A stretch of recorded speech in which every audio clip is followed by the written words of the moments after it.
মাথায় ফুলটা দেখছো?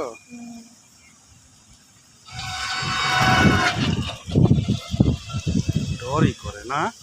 ডর মানে যা তুই এই সাপ আমি মরে যাবে মানুষ। ও এটা কি যে এই সাপ জাতি সাপ বেড়াইতেছে কোনটা এই চাপা যে মরলো আল্লাহ জানে পারুম না এই যেরকম সাপ আমার মগজে মারছিল একবার।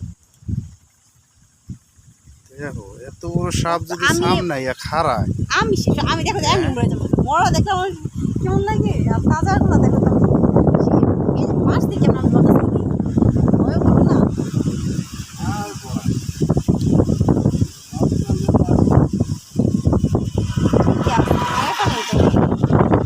আর এটা লেজাটা দেখছো অনেক মোটা, এটা মনে হয় মানুষের কামড় টামড় দিচ্ছে। কামড় দিছিল মানে এটা বড় না ওটা বড় ছিল? বড় ছিল কোনটা? এটা মোটাটা। এটা কি বড়? ওইটা বড় তো। হ্যাঁ রে দেখছো মাথাটার সামনে কেমন কালা। ও তাই দেখতেছি আমি